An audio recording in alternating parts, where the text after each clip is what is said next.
After Seville and Cordoba, we arrive in Granada, the third must-see city in Andalusia. Today we will visit the Alhambra, which is the most visited tourist site in Granada and probably even in Spain. We arrive in the city and go to the bus stop that will take us there. On our way, we stop for a short time at the Plaza de Alonso Caño, where the entrance to the cathedral is located. The construction of the cathedral lasted nearly 200 years and began in the 16th century. It's dedicated to the Virgin of the Incarnation. It presents an architectural mixture of Renaissance, Baroque and Gothic styles.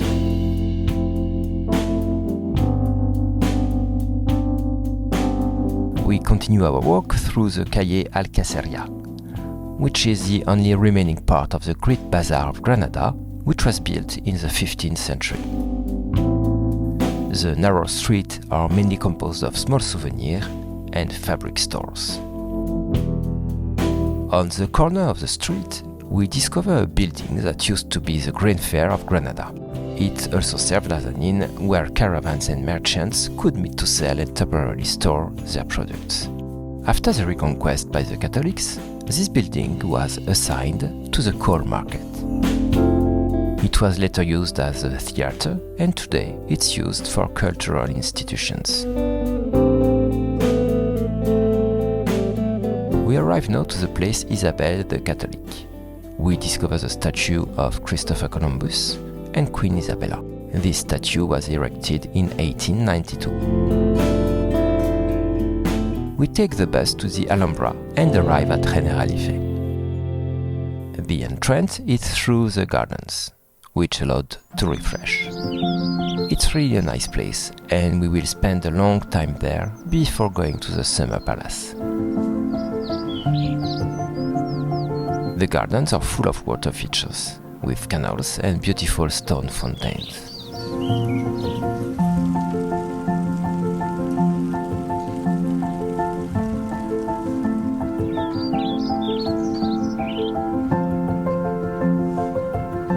There are also orchards lined with orange trees. The view is breathtaking, and there are arches decorated with flowers. The entrance to the Generalife Palace is a really tiny door. A few stairs, and we finally arrive in the inner courtyard of the palace. The entrance leads to a narrow staircase that connects to the residences and bedrooms, as well as to the patio of the Acequia. The Generalife was the summer palace of the Nasrid princes in the Alhambra of Granada, at the time when southern Spain was invaded by the Moors.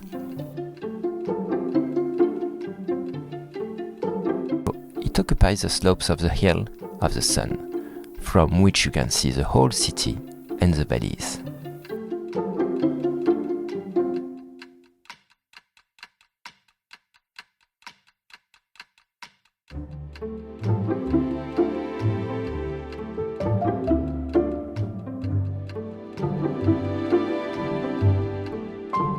It was built between the 12th and 14th centuries.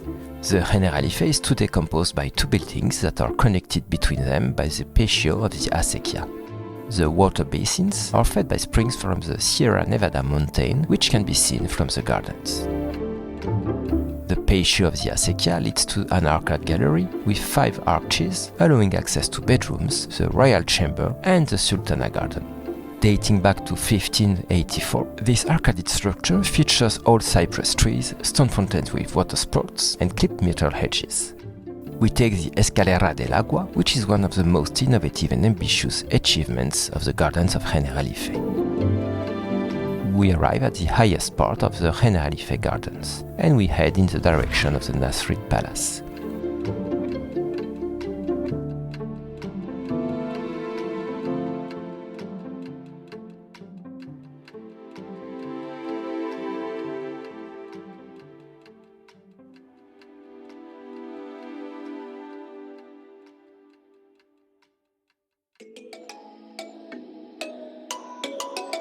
On our way, we discover the convent of San Francisco and the ruins of the Palacio de las Abencerrajes. And if you want to spend the night inside the Alhambra, you can stay at the Parador. Still in the direction of the famous palace, we see the church of Santa Maria de la Alhambra, which was built on the ruins of the old royal mosque. For the small anecdote, we had again a small disappointment today. The Nazarias Palace is visited at certain times, and the places were already sold out. They didn't sell anymore on the spot. We still tried to buy some on the website despite the guide's skepticism. And miraculously, we managed to book the last 2 tickets. That's why we strongly advise you to book your seats on the internet in advance. When we arrive at the Alcazaba, we see the Torre de la Vela, famous for its flags and its bell tower. The Plaza de Armas was the official entrance to the Alcazaba. There are the foundations of several houses that are believed to have belonged to the inhabitants. We are almost running during the visit because we have to go to the Palace of Nazarias for 5:30 and we are taken by the time. But we will still climbing this tower to admire the view.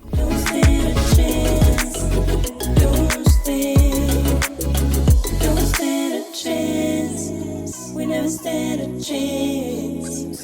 Don't stand a chance. I feel the night behind me. I can't be fooled. Having finally our places, we go to the Nasrid Palace.